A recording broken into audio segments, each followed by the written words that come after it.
ഓ തിരുമി തിരുമി എന്റെ നടു തിരിഞ്ഞു ഭഗവതി. അതെങ്ങനെ ഒരു പെൺകുട്ടിയെ വലത് കാല് വെച്ച് ഈ വീട്ടിനകത്ത് കേട്ടില്ല എന്ന് പറഞ്ഞ് ശപഥം എടുത്ത് കാലിൽ നീട്ടി ഇരിക്കുകയല്ലേ എന്റെ മുത്തശ്ശി. എന്നാ ഞാൻ കംസനാവണമെന്ന് അറിയില്ല. കാല് നോക്കിപ്പിടിച്ച് ഇങ്ങനെ മാലു. എന്തായത് മാഷ് എനിക്കൊരു സഹായം ചെയ്തു തരണം. എന്താ ഡൈവേഴ്സ് വാങ്ങി തരണോ? കരുനാക്കൊണ്ട് അങ്ങനെയൊന്നും പറയല്ലേ മാഷേ. നാളെ കുട്ടേട്ടന്റെ ബർത്ത്ഡേയാ. വേണോ നാളെ? ഞാനിവിടെ വന്നിട്ട് ആദ്യമായിട്ട് നടക്കണ ഒരു കാര്യ. എനിക്ക് കുട്ടേട്ടന് കൊടുക്കാൻ ഒരു നല്ല സമ്മാനം വാങ്ങിച്ചു തരണം. ഈ കുടുക്കയില് കാശെത്ര ഉണ്ടെന്നൊന്നും എനിക്കറിയില്ല. എന്നാലും കുറഞ്ഞതൊരു 500 രൂപയെങ്കിലും കാണും. അതിനെന്താ, ഞാൻ വാങ്ങിച്ചു തരാലോ. ഒരു ഭാര്യയ്ക്ക് ഒരു ഭർത്താവിന് കൊടുക്കാൻ പറ്റിയ നല്ലൊരു ഐറ്റം. ഇതൊന്നും കുട്ടേട്ടന് അറിയരുത്. ഇല്ലില്ല, അതെനിക്ക് നിർബന്ധ. എന്റെ ഭഗവതി, തന്തയുടെ പ്രായമുള്ള അവന്റെ നേർക്കാ പെണ്ണിന്റെ കണ്ണ്. അവളെ പറഞ്ഞിട്ട് കാര്യമില്ല. ശരി. ഓ മുത്തശ്ശി.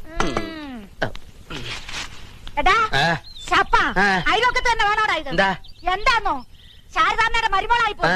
അല്ലെങ്കിൽ ഞാൻ നല്ല പുളിച്ച തെറി പറഞ്ഞു. എന്തിനാ കുട്ടിയെ പുളിച്ച തെറി പറയണേ? അതെന്താ ചെയ്തേ? എന്താ ചെയ്തേന്ന്? അതെന്താ ചെയ്തേന്ന്? അവളെന്താ നിന്റെ കൈ തന്നെ? കുടുക്കയല്ല, കടുക്ക. നിനക്ക് നല്ല കടുക്ക കഷായം തരണം, എന്നാലേ ഈ രോഗം മാറും. എന്റെ അമ്മേ, ഈ കുടുക്കിനിടയ്ക്ക് ഞാൻ ഇനി കടുക്ക കഷായം കൂടി കുടിക്കണോ? ഇത് കടുപ്പമാണ് അമ്മേ.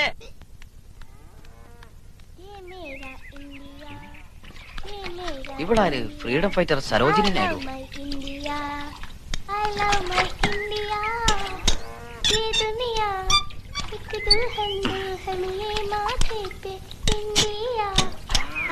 Now you are in India, you are in India.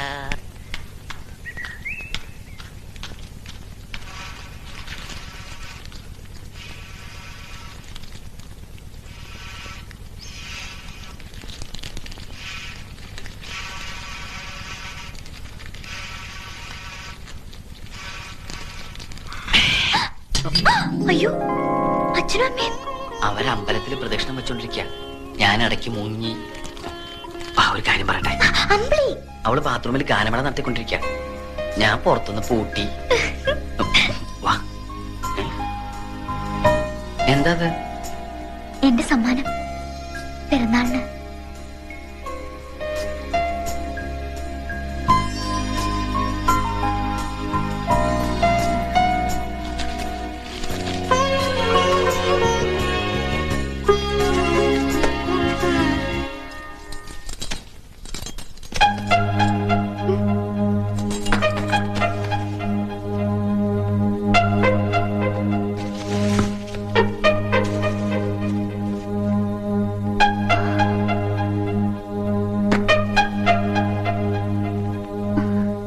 ഓഹോ, വിചാരിച്ച പോലെയല്ല, ബുദ്ധിയുണ്ട്.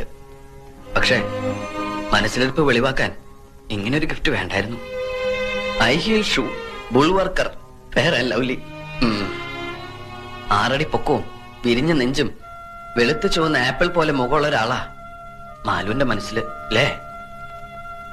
അതുകൊണ്ടൊന്നും എനിക്കിനി അങ്ങനെ ആവാൻ പറ്റില്ല. വിരിഞ്ഞ നെഞ്ചില്ലെങ്കിലും മാലുവിനെ സ്നേഹിക്കുന്ന ഒരു ഹൃദയമുണ്ട് എനിക്ക്. മുഖം പോലും നോക്കാതെ നിന്റെ കഴുത്ത് താലി കെട്ടിയ എനിക്ക് തന്നെ കിട്ടണം. ഞാനല്ല ഇതൊന്നും വാങ്ങിയത്. കൈമൾ മാഷിന്റെ കയ്യില് പൈസ കൊടുത്ത് വാങ്ങിപ്പിച്ചതാ. അതിനകത്ത് എന്താന്ന് പോലും ഞാൻ നോക്കിയിട്ടില്ല. അയ്യേ, എന്താ ഇത്? കരയാ? ഞാൻ വെറുതെ പറഞ്ഞല്ലേ. കൈമൾ മാഷ്കുള്ളത് ഞാൻ കൊടുത്തോളാം, എനിക്കുള്ളത് വേണ്ട. എന്തിനാ ഈ മാന്തം?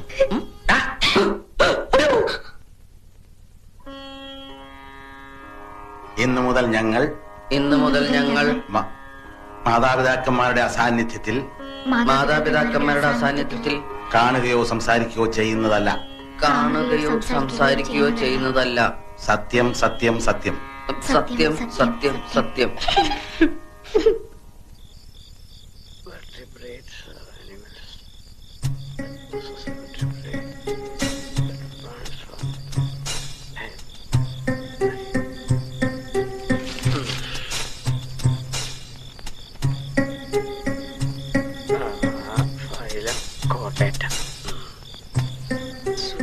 എന്റെ ബർത്ത്ഡേ ആക്കിയവനെ കാണിച്ചു തരാം.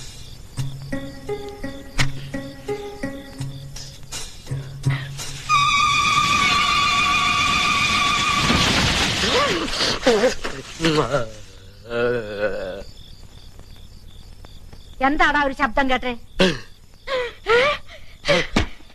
മുത്തശ്ശി മുത്തശ്ശി ചത്തോ? എന്നെ കൊതിപ്പിക്കരുതേ ഭഗവാനെ. എന്താടാ? മടിയായില്ലേ? ഓ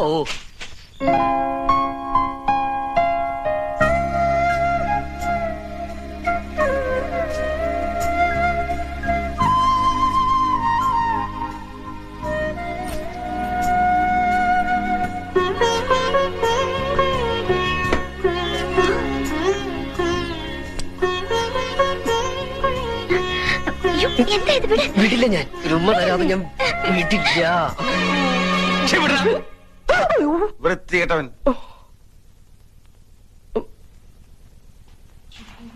എന്താ അവിടെ ഒരു ബഹളം? അവൻ എന്നെ കയറി പിടിച്ചെന്നേ, അവളാണെന്ന് വിചാരിച്ച്. ഇനി എങ്ങനെ ധൈര്യമായിട്ട് അവന്റെ മുറി കയറി ചെല്ലും?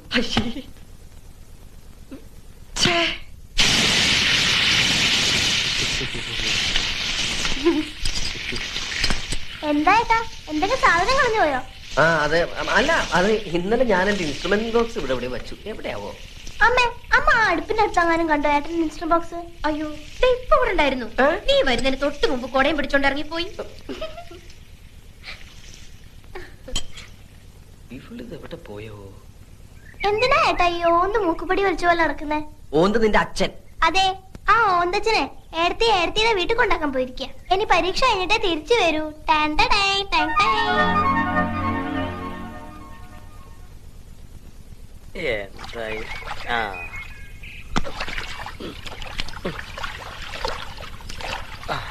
അമ്മേ, മോളിലല്ല, ഇവിടെ എവിടെ? നാളെ മുത്തശ്ശിയുടെ പിറന്നാളാ. കുളത്തിൽ കുളിക്കണം എന്നൊരാശ, അതുകൊണ്ട് വൃത്തിയാക്കുക. നല്ല വഴുക്കലുണ്ട്, മഴയുള്ളതുകൊണ്ട് ആഴവും കൂടും. അതാ കുളിച്ചോട്ടെ എന്ന് ഞാനും കരുതിയത്. നല്ലോണം മുങ്ങി കുളിച്ചോട്ടെ, ഇനി പൊങ്ങാണ്ടിരുന്നാ മതി. അല്ല മാഷേ, വെളുക്കാൻ വല്ലതും തേച്ചോ മോത്ത്? പാണ്ടായിരിക്കുന്നു. ഇന്നലെ രാത്രിയിൽ പറ്റിയതാ. മിന്നലടിച്ചാണെന്ന് തോന്നുന്നു. പക്ഷെ ഇടിയും വെട്ടിയില്ല, മഴയും കണ്ടില്ല. എന്തു കൂടോത്രാണാവോ? കൊണ്ടുപോവാൻ ആത്മാക്കൾ പാഞ്ഞു വന്ന് പോയതാവും. ഒരു പുരാവസ്തു ഇരിക്കണ വീടല്ലേ? പുരാവസ്തു? മുത്തശ്ശി. മാഷത്തെ കാര്യം അത്. മാഷേ, എനിക്കൊരു 100 രൂപ കടം വേണമായിരുന്നു. കക്കുമ്പോ തിരിച്ചുതരാം. അല്ല, കിട്ടുമ്പോ തിരിച്ചുതരാം. എന്താ ഇപ്പൊ കാശിന് ഇത്ര ആവശ്യം? എന്റെ ഒരു കൂട്ടുകാരൻ ആക്സിഡന്റ് പറ്റി നട്ടെല്ലൊടിഞ്ഞ് ആശുപത്രിയിൽ ബോധമില്ലാണ്ട് കിടക്കുക. അവന് തിന്നാൻ ഓറഞ്ചോ ആപ്പിളോ രസഗുളയെങ്കിലും വാങ്ങിക്കൊണ്ട് പോണം. വെറും കൈയോടെ ചെന്നാ അവൻ എന്ത് വിചാരിക്കും? എന്ത് പ്രായം വരും? കെ സുനിൽ, വയസ്സ് 23. വിവാഹിതനാണോ? അല്ല. ഓ, എന്നെ പോലെ തന്നെ. അല്ല മാഷേ, അത് കാശ്. നീ പിന്നാമ്പുറത്ത് ജനലിന്റെ അടുത്തേക്ക് വന്നേക്ക്. കഴിഞ്ഞ പ്രാവശ്യത്തെ പോലെ മുത്തശ്ശി കാണരുത്. ഞാൻ അവരെ വലിച്ച് കുളത്തിലിടട്ടെ. ഓ, ആരാടോ ഇയാള്? അവിടെ ആളർക്കാം. വേവട്ടെ അവിടെ കഴിഞ്ഞപ്പോ താൻ എവിടെ പോയിരുന്നു?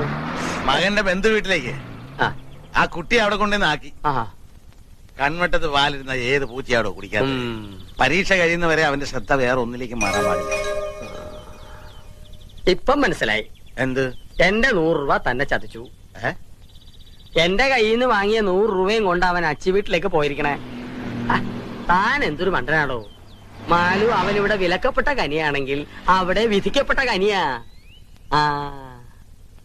കാശി,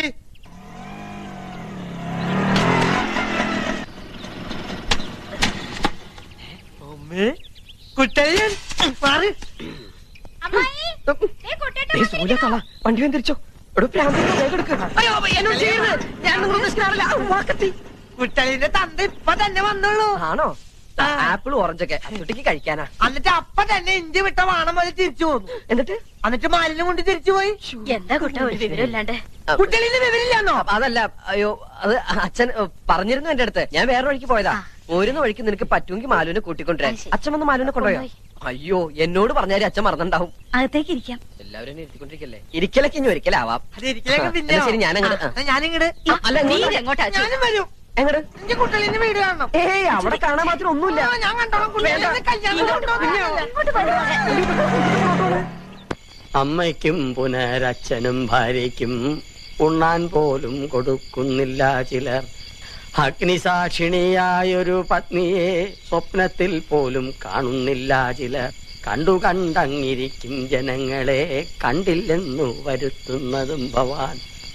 2-4 ദിനം കൊണ്ടൊരുത്തനെ ഫ്രണ്ടിലേറ്റി നടത്തുന്ന. നീ വന്നോ? ആശുപത്രിയിൽ നട്ടലൊടിഞ്ഞ് ബോധമില്ലാതെ കിടക്കുന്ന സുഹൃത്തിന് താൻ ഫ്രൂട്ട്സ് കൂടാതെ ബ്ലഡും കൂടി കൊടുത്തോ? എന്താ മുഖം വല്ലാണ്ട് വിളറിയിരിക്കുന്നു. 2 സ്ട്രായുമായിട്ട് അങ്ങോട്ട് ചെല്ലുക. അവിടെ ഒരു ഡ്രാക്കുല നിന്റെ ബ്ലഡ് ഊറ്റി കുടിക്കാൻ കാത്തിരിക്ക. ഇങ്ങനെ ആരാടാ ട്രാക്കുള? നിങ്ങളെ അല്ല, എന്റെ അപ്പൂപ്പൻ, നിങ്ങളുടെ കെട്ടിയോൻ. ആ വന്നല്ലോ ഉത്തരക്കല്ല്. നേരെ കുളിമുറിലോട്ട് ചെല്ല്. ചൂടുള്ളതും കുഴമ്പ് റെഡിയാ. നന്നായിട്ട് തേച്ചങ്ങട് കുളിക്ക. അല്ലാണ്ട് ഓടി ക്ഷീണിച്ചതല്ലേ. ഈ മാസമെങ്കിലും 100 രൂപ സമ്പാദ്യപ്പെട്ടിടാമെന്ന് വിചാരിച്ചതാ. അത് ഗോപിയായി.